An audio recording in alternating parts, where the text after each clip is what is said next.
Deep beneath the Iranian desert, buried dozens of meters underground, lies one of the most heavily fortified facilities on Earth, the Natanz nuclear facility.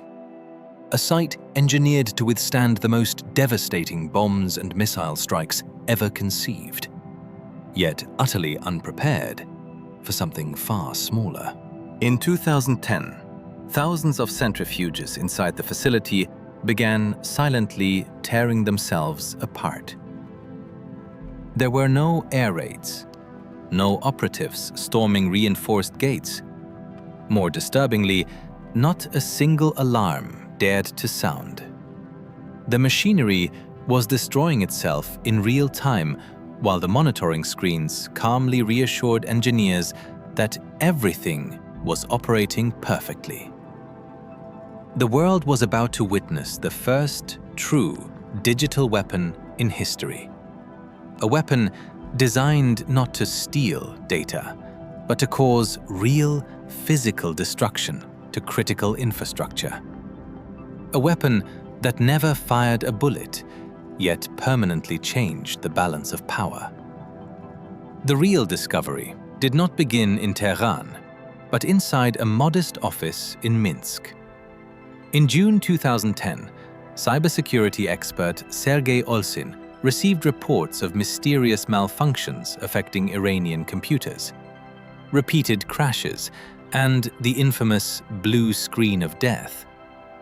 What he did not yet realize was that these seemingly ordinary errors were merely tiny cracks exposing the most sophisticated cyberweapon ever created up to that moment. The monster's name was Stuxnet.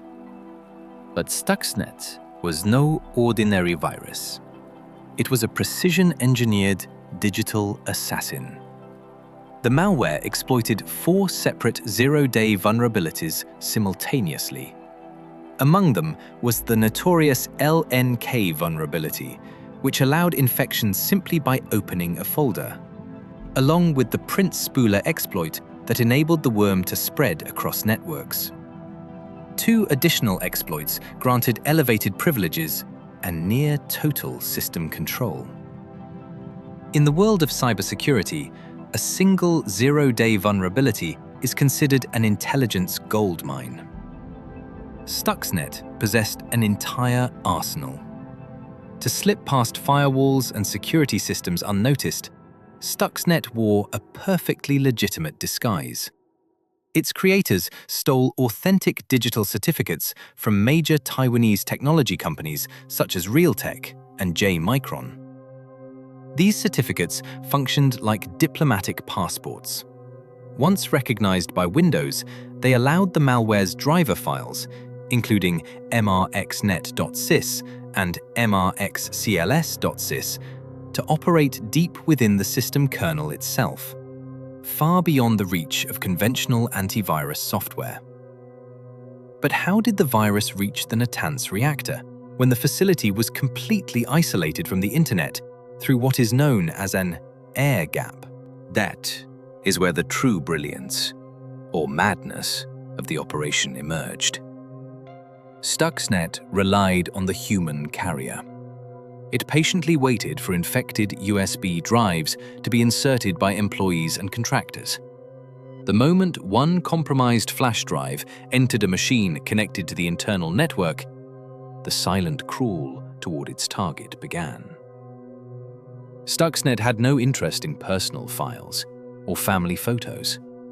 It hunted a single, highly specific prey.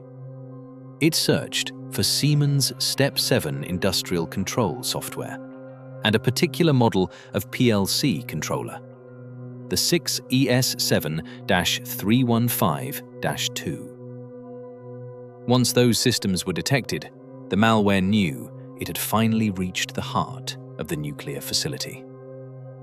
And that is when it launched one of the most dangerous deception operations in history, a cyber man-in-the-middle attack.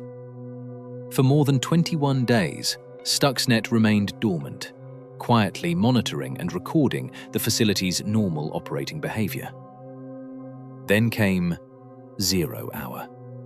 The malware suddenly increased the rotational frequency of the centrifuge motors from 807 Hz to 1410 Hz, speeds violent enough to make the machines shake themselves apart. Moments later, it would crash the speed down to a mere 2 Hz, inflicting catastrophic mechanical stress. Yet while this destruction unfolded in reality, the virus replayed previously recorded normal operational data to the engineers' screens, deceiving them into believing the facility was functioning flawlessly. But eventually, the monster escaped containment.